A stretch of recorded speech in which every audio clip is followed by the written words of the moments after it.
실제로 그런 최악의 상황에서 제외시킨 경우 많아요. 심지어 뭐 주먹 다짐을 했음에도 불구하고 제외시킨 경우 있습니다. 제가 8년째 이제 와이프랑 강아지 2마리를 키우면서 최근에 1마리를 임시보호하고 있습니다. 원래는 옥순이 1마리만 키우죠. 아시죠? 저 전참시에 나왔던 거. 아무튼 제가 현재 와이프랑 연애 시절에 크게 2번이나 헤어지고 2번 재회를 해가지고 결혼까지 한 재회의 산 증인이다 보니까 제가 무조건 뭐 재회를 적극 권장하는 사람처럼 비춰지는 것 같은데 다 사바사 케바케예요. 뜯어 말리고 싶은 경우도 많아요. 재회? 뭐 방법은 내가 알려줄게요. 대신에 잘 한번 진짜 생각해봐라. 아무튼 오늘은 그렇게 재회를 고민하는 그 기간 동안에 남자의 행동과 말, 거기에 따른 진짜 심리에 대해서 얘기를 해보겠습니다. 바로 가시죠.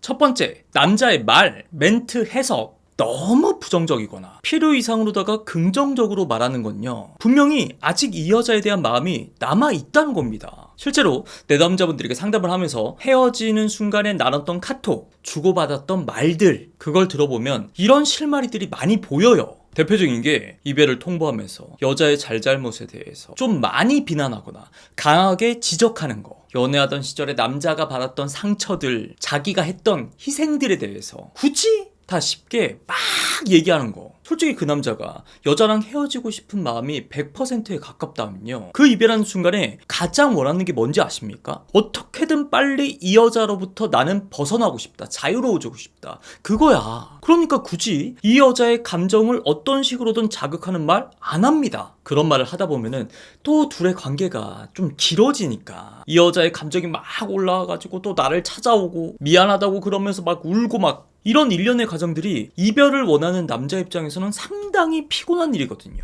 그래가지고 적당히 그냥 무난무난한 멘트로 적당히 달래는 게 가장 흔해요. 너는 참 좋은 여자다. 더 괜찮은 남자 충분히 만날 수 있다. 내가 부족해서 헤어지는 거야. 다 내 잘못이야. 왜? 사랑의 반대말은 미움, 증오 이런 게 아니라 무관심이라고 하잖아요. 마음 자체가 아예 없는 거.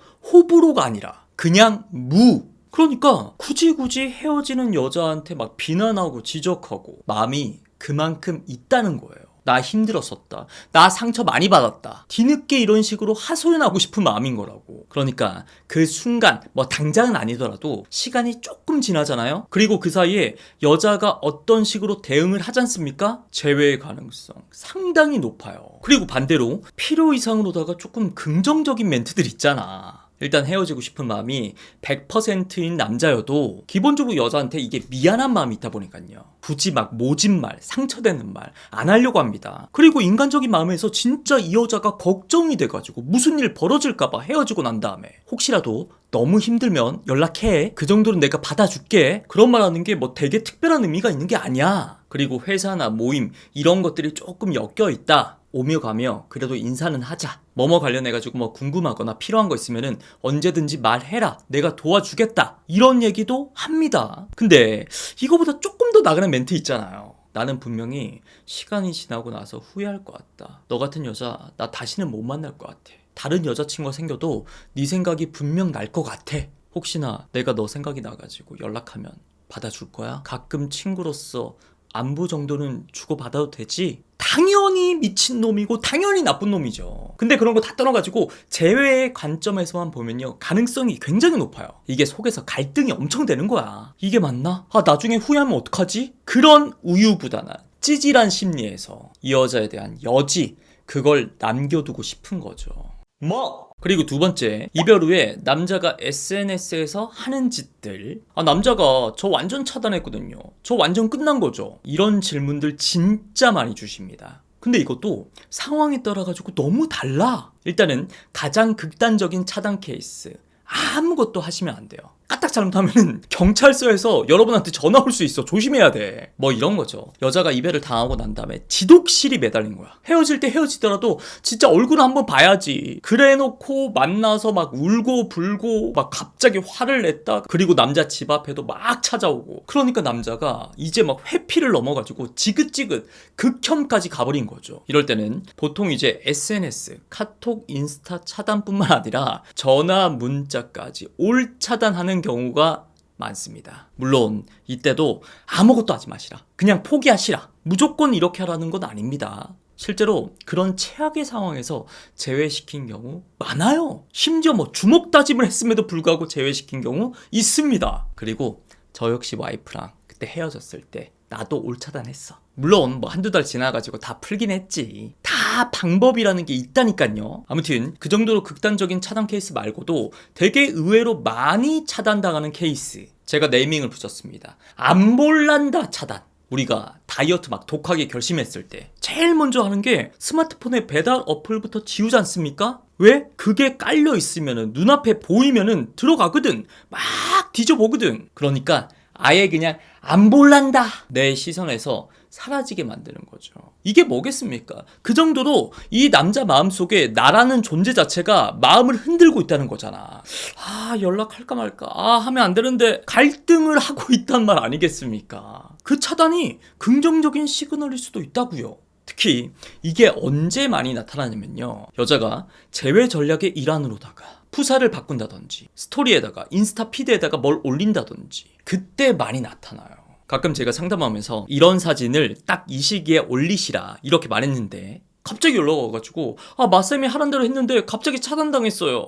이거 망한 거 아니냐고. 아니야, 전략이 딱 적중해가고 있는 거야. 그 남자의 마음을 흔들고 있다는 증거잖아요. 결국 얼마 못 가가지고 그 남자는 자기와의 싸움에 진 다음에 차단 풀 거야. 다른 부계정으로다가 내 SNS 푸사 염탐할 거야. 이 안 볼란다 차단의 가장 큰 특징은요, 전화나 문자는 차단 안 했는데 SNS만 딱 차단하는 거죠. 다른 차단하지 않은 수단으로 이 여자한테 연락이 왔을 때 내가 놓치면 안 되니까 그게 분명히 숨겨져 있어요. 그리고 또 다른 심리로 차단하는 경우도 있습니다. 일종의 수동 공격. 봐봐요, 내가 차단을 당하면 기분이 어때요? 더럽지, 막 짜증나지, 열불나지. 이별하고 난 다음에 겨우 마음을 잘 다스리고 있었는데 갑자기 막 디비지잖아요. 정확하게 그걸 의도한 남자의 수동 공격이라고요. 그렇게 나를 의식하는 인위적인 뭔가를 한다는 것 자체가 나에 대한 마음이 남아있다는 거잖아요. 물론 이런 남자의 수동 공격이 차단으로 나타나기도 하지만요, 뭐 카톡 음악 바꾸기, 뭐 인사말, 보여줄 게 완전히 달라진다, 뭐 요즘도 이런 놈들 있나? 없지? 아니면 뭐 재밌게 놀러간 사진, 해외여행, 그런 것들도 지극히 나를 의식하고 있는 행동이에요. 입장을 바꿔놓고 생각해보자고. 제외 상담할 때도 상대 남자의 마음을 흔드는 전략으로다가 놀러가서 막 재밌어 죽겠는 사진, 환하게 내가 웃고 있는 사진, 그거 올리라고 하지 않습니까? 그 남자의 마음을 흔들 목적으로다가 지금 그 전략을요, 그 짓을요, 이 남자가 나한테 똑같이 하고 있는 거야. 제가 앞에서 말했지 않습니까? 나랑 진짜 깔끔하게 헤어지고 싶은 마음이 1순위인 남자는요, 굳이 나를 자극하지 않습니다. 괜히 막 그런 사진 SNS에 올렸다가 이 여자가 보고 막 빡쳐가지고 자극받아가지고 또 연락해가지고 막 울고불고 매달리고 이러면은 그 이별이 길어지니까 그만큼. 뭐가 됐든 그 SNS에서 보여지는 이 남자의 행동과 말, 그거에 대처하는 나의 마음가짐, 마인드를 어떻게 하셔야 되냐면요, 이 자식 이런 심리에서 지금 이런 개수작을 부리고 있구나. 그 남자를 그렇게 위에서 내려다 보셔야 돼. 심리적인 우위에 서셔야 된다고. 뻔히 그 수가 보이잖아요. 제가 알려드렸잖아. 그러니까 막 내가 불안해지고 빡치고 이럴 이유가 없는 거야. 그리고 그 남자의 의도대로 쉽게 움직여주지 않는 거지. 무반응, 아무렇지도 않게 막 보란듯이 너 워터밤 같구나? 그래, 나는 이번 주에 비키니 사진 빡 올린다, 이러지 마시라는 거예요. 유치해지게.